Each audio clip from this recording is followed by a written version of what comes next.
Selamat siang menjelang sore. Kali ini kita akan beralih ke informasi berita politik.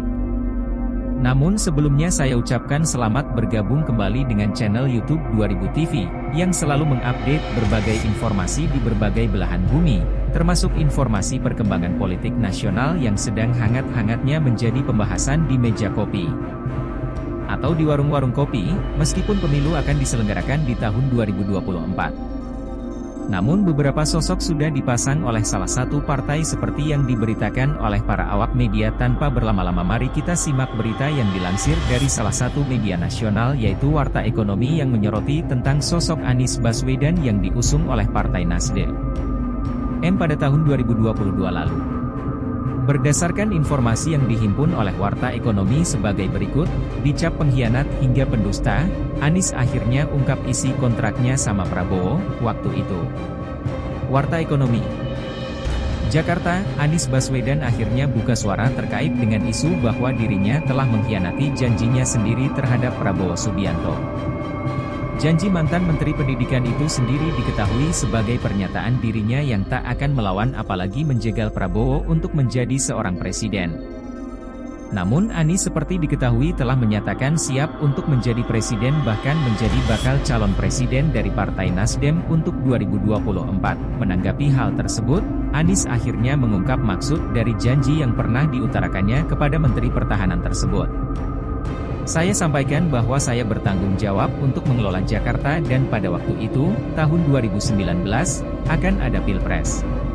Saya menjadi gubernur tahun 2017 dan gubernur DKI itu pasti akan disebut-sebut, tutur Anies di kanal YouTube Total Politik, dikutip pada Selasa, 3 Januari 2023. Jadi lebih baik saya bilang dari awal, bahwa saya akan fokus di Jakarta. Saya tidak akan ikut terlibat di dalam Pilpres 2019 kemarin dan saya akan menuntaskan sampai selesai di Jakarta, lanjutnya. Dengan kata lain, pernyataan tersebut hanya berlaku di Pilpres 2019 ketika masih menjadi Gubernur DKI Jakarta. Saya akan fokus Jakarta 5 tahun, dan sesudah 5 tahun itu saya nggak tahu nanti apa. Apalagi masa itu, Nasdem kan bukan partai pendukung saya, tutur Anies. Menurutnya, pernyataan itu harus disampaikan karena menerima banyak tawaran sejak tahun 2018.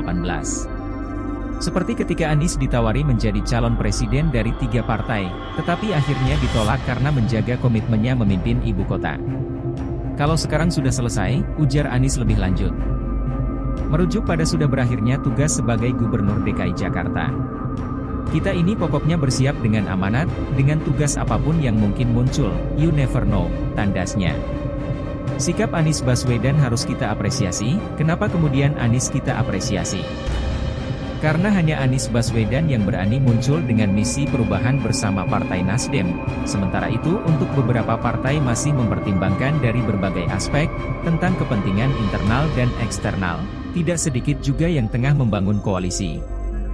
Namun baru hanya isu belaka, belum ada yang jelas. Kalau mengenai hubungan antara Pak Anies Baswedan dengan Prabowo adalah sebuah hubungan yang baik-baik saja, hanya publik saja yang berlebihan dalam melihat peristiwa itu semua. Demikian ulasan dan informasi yang dapat kami sajikan, untuk menambah wawasan kita tentang perkembangan yang ada di sekitar kita. Jangan lupa like and subscribe channel YouTube 2000 TV, untuk mendapatkan updatean berbagai informasi. Terima kasih sudah bergabung di channel YouTube kami. Sumber, Warta Ekonomi, Editor, Irwan 2000 TV, https://youtube.com/@irwan_binto